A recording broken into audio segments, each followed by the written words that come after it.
தொடர்ந்து இந்த தருணத்திற்கான தலைப்புச் செய்திகளை நாம் பார்க்கலாம். அண்ணா பல்கலைக்கழக மாணவி பாலியல் வழக்கில் ஞானசேகரன் குற்றவாளி என சென்னை மகளிர் நீதிமன்ற நீதிபதி ராஜலட்சுமி தீர்ப்பு. ஜூன் 2ஆம் தேதி தண்டனை விவரம் அறிவிப்பு.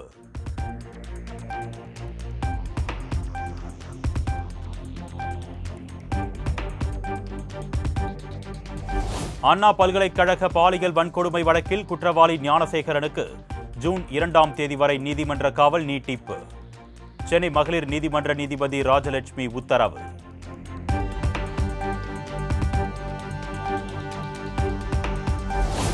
மலிவான அரசியல் செய்ய துடித்த எதிர்க்கட்சியினரின் எண்ணத்தை தவிடுபொடியாக்கியுள்ளோம். சட்ட நீதியையும் பெண்கள் பாதுகாப்பையும் எந்நாளும் உறுதி செய்வோம் என்று முதலமைச்சர் மு.க. ஸ்டாலின் திட்டவட்டம்.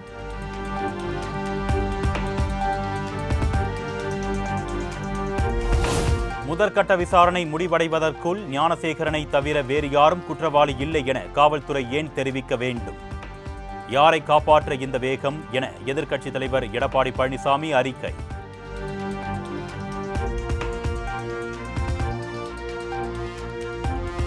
சாரை காப்பாற்றும் திமுக ஆட்சி சட்ட நீதிக்கும் பெண்கள் பாதுகாப்புக்கும் முற்றிலும் எதிரானது.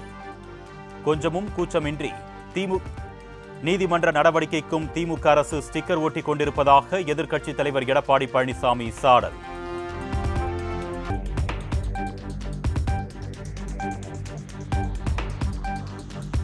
அண்ணா பல்கலைக்கழக மாணவி வழக்கில் குற்றவாளியாக அறிவிக்கப்பட்டுள்ள ஞானசேகரன் திமுக அனுதாபிதானே. கண்ணாடியை பார்த்துக் கொண்டே ட்வீட் போடாதீர்கள் முதலமைச்சர் மு.க. ஸ்டாலின் அவர்களே என்று இபிஎஸ் விமர்சனம்.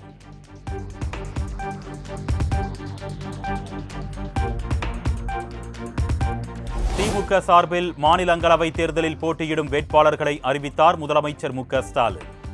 வழக்கறிஞர் வில்சன், கவிஞர் சல்மா, சேலம் கிழக்கு மாவட்ட செயலாளர் எஸ்.ஆர். சிவலிங்கத்திற்கு வாய்ப்பு.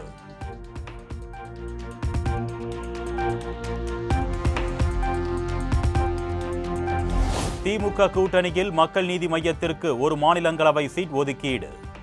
மக்கள் நீதி மய்யம் தலைவர் கமல்ஹாசன் மாநிலங்களவை உறுப்பினராகிறார்.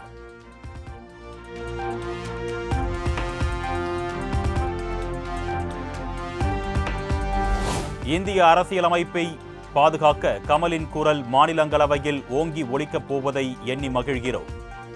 கமலுக்கு துணை முதலமைச்சர் உதயநிதி ஸ்டாலின் எக்ஸ் தளத்தில் வாழ்த்து.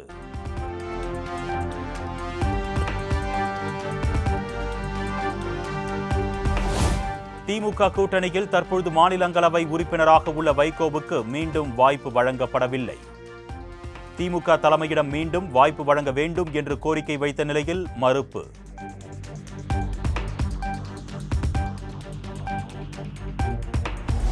சென்னை திருவொற்றியூரில் 426 கோடி ரூபாய் மதிப்பிலான 13 திட்டங்கள் தொடக்கம். சூறை மீன்பிடி துறைமுகத்தை திறந்து வைத்தார் முதலமைச்சர் மு.க. ஸ்டாலின். முதலமைச்சர் அவர்களுக்கு நினைவு பரிசு வழங்கி சிறப்பு.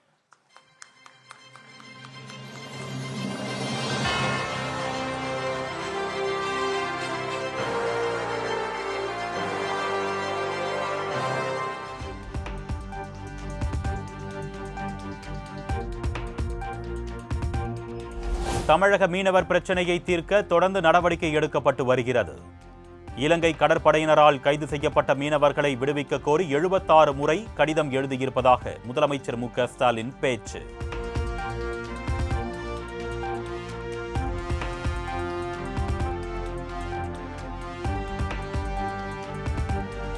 தமிழக மீனவர் பிரச்சினைக்கு கச்சத்தீவை மீட்பதே நிரந்தர தீர்வு என்று முதலமைச்சர் மு.க. ஸ்டாலின் திட்டவட்டம். கச்சத்தீவை மீட்க சட்டமன்றத்தில் தீர்மானம் நிறைவேற்றியிருப்பதாகவும் பேச்சு. நாம தொடர்ந்து எடுத்துக் கொண்டிருக்கிறோம். அதனால்தான் கடந்த ஏப்ரல் 2ஆம் நாள் சட்டமன்றத்தில் கச்சத்தீவை மீட்க வேண்டும் என்று தனி தீர்மானத்தை நிறைவேற்றியிருக்கிறோம். கச்சத்தீவை மீட்பதற்கான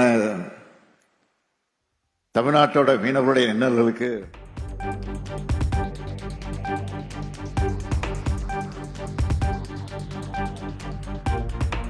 திமுக ஆட்சியை வீழ்த்த தாவேகா உள்ளிட்ட எதிர்க்கட்சிகள் கருத்து வேறுபாடுகளை மறந்து ஒரே அணியில் இணைய வேண்டும். என்டிஏ கூட்டணியில் விஜய் இணைய வேண்டும் என பாஜக மாநில தலைவர் நயினார் நாகேந்திரன் அழைப்பு.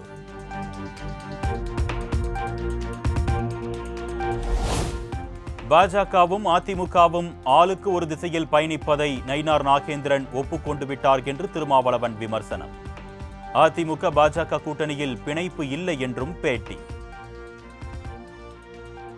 ஆளுக்கு ஒரு திசையில் சிதறி கிடக்கிறார்கள், ஆளுக்கு ஒரு திசையில் பயணிக்கும் நிலையில் இருக்கிறார்கள் என்பதையும் அவர் ஒப்புக்கொண்டிருக்கிறார். இதைத்தான் நான் தொடர்ந்து சொல்லி வருகிறேன்.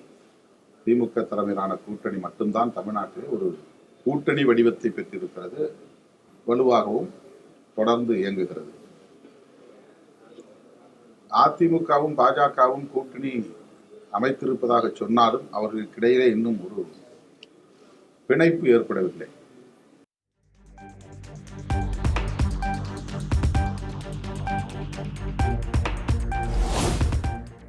சென்னை வியாசர்பாடியில் தீ விபத்தில் பாதிக்கப்பட்டோருக்கு தவேகாவினர் உதவி செய்தது தேச விரோதமா என்று சீமான் கேள்வி.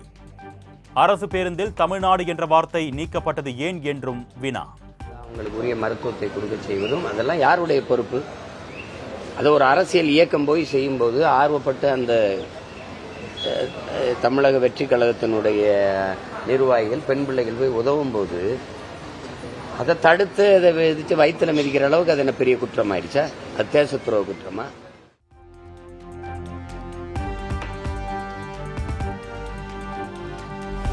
சென்னையில் எதிர்க்கட்சித் தலைவர் எடப்பாடி பழனிசாமி வீட்டிற்கு மீண்டும் வெடிகுண்டு மிரட்டல்.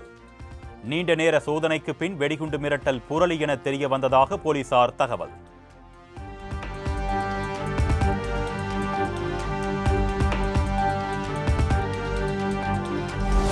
சென்னை உயர்நீதிமன்ற தலைமை நீதிபதி KR ஸ்ரீராமை ராஜஸ்தான் உயர்நீதிமன்றத்திற்கு பணியிட மாற்றம் செய்ய கொலிஜியம் பரிந்துரை.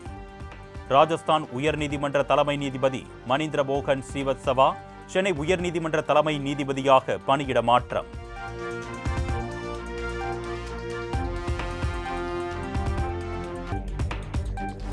சென்னையில் கொரோனா தொற்றால் பாதிக்கப்பட்ட ஒருவர் பலி. ராஜீவ்காந்தி அரசு மருத்துவமனையில் சிகிச்சை பெற்று வந்த நபர் உயிரிழப்பு.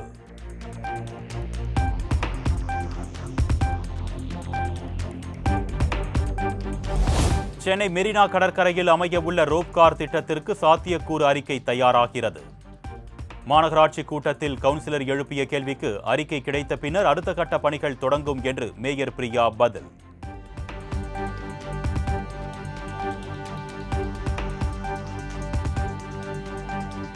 சேலம் பெரியார் பல்கலைக்கழக பொறுப்பு துணைவேந்தராக இருந்த பெரியசாமி நீக்கம்.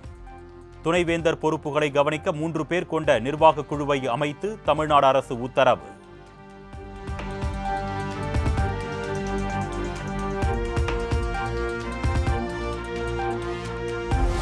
கோவை நீலகிரி மாவட்டங்களுக்கு நாளை மற்றும் நாளை மறுநாள் ரெட் அலர்ட்.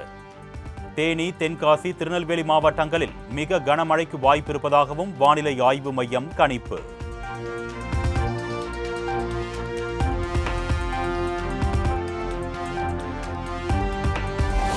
கன்னியாகுமரி மாவட்டத்தில் தொடர்ந்து பெய்து வரும் கனமழையால் திருப்பரப்பு அருவியில் ஆர்ப்பரித்து கொட்டும் தண்ணீர். 2வது நாளாக மெயின் அருவியில் குளிக்க தடை விதிப்பு.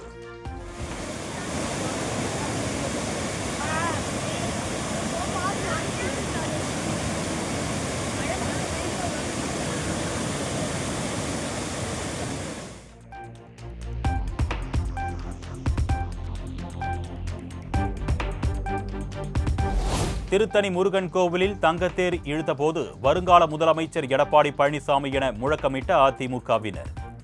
மற்றவர்கள் எல்லாம் யாரடா முட்டாள் முட்டாள் என திமுக நகர செயலாளரின் மனைவி அதிமுகவினருடன் வாக்குவாதத்தில் ஈடுபட்டதால் பரபரப்பு. முதலமைச்சர் எடப்பாடியா? தமிழகத்தின் நாளைய முதலமைச்சர் எடப்பாடியா?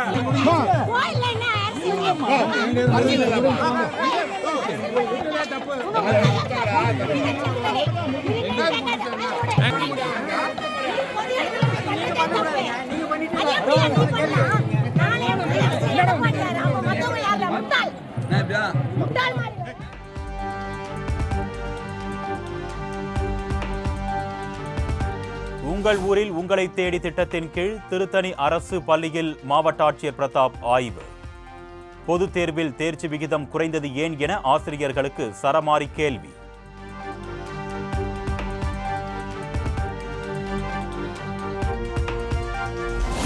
சென்னைக்கு வரும் சரக்கு விமானத்தில் வெடிகுண்டுகள் கடத்தி வரப்படுவதாக மின்னஞ்சல் மூலம் வந்த மிரட்டல். இரவு முழுவதும் நடைபெற்ற சோதனையில் புரளி என தெரிய வந்ததாக அதிகாரிகள் தகவல்.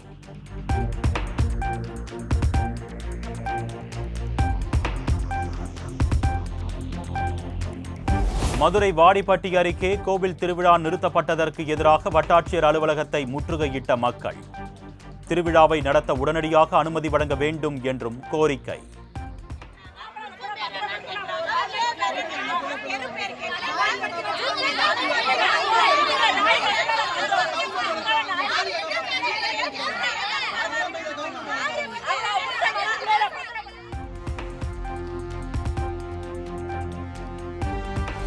வேலூர் மாவட்டத்தில் பெட்ரோல் பங்கில் ஜீவரத்தினம் என்பவர் மீது 4 இளைஞர்கள் கொலைவெறி தாக்குதல். சிசிடிவி காட்சிகளை கைப்பற்றி காவல்துறையினர் தீவிர விசாரணை.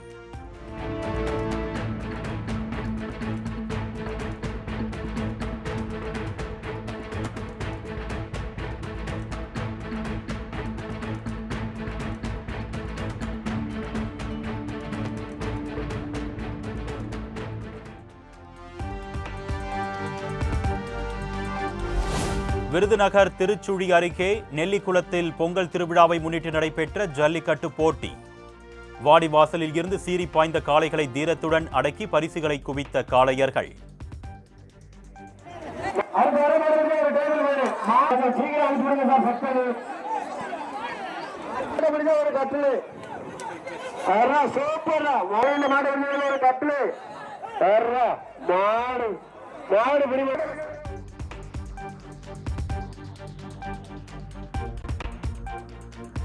சேலம் மாவட்டம் தம்மம்பட்டியில் பொங்கல் பண்டிகையை முன்னிட்டு நடைபெற்ற ஜல்லிக்கட்டு போட்டி.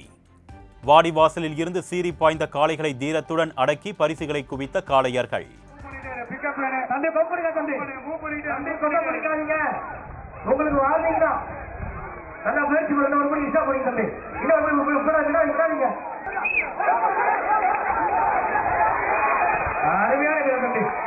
முன்னாள் ஊராட்சி மன்ற தலைவர் அண்ணன் காரணமா இருப்பா.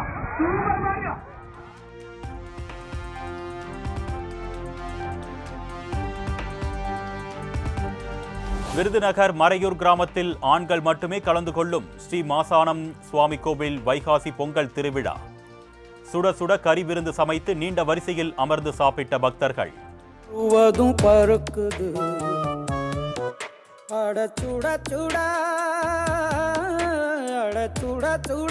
அந்த மதுர மல்லிப்பூ இட்லியே மீன் குழம்புல கொஞ்சம் போரட்டி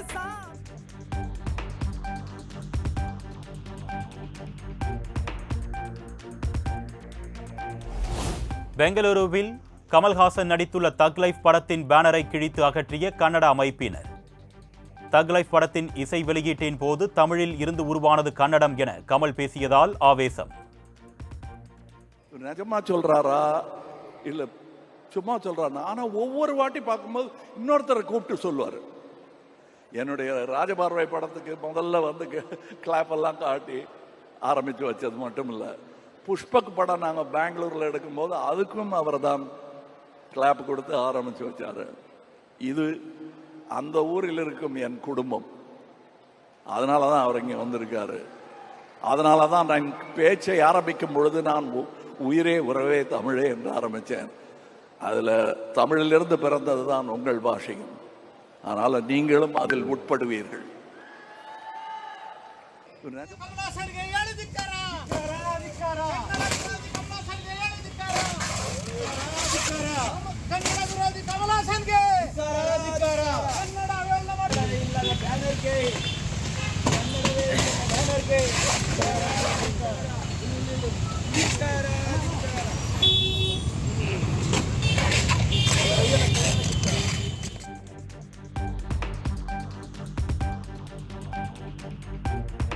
நடிகர் கமல்ஹாசனுக்கு கன்னட மொழி குறித்த வரலாறு தெரியாது.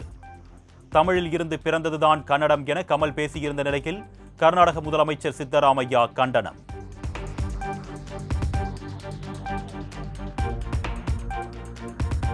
கேரளாவில் கொரோனா தொற்றுக்கு 3 பேர் உயிரிழப்பு. 519 பேருக்கு தொற்று உறுதி செய்யப்பட்டிருப்பதாகவும் மாநில சுகாதாரத்துறை அமைச்சர் வீணா ஜார்ஜ் தகவல்.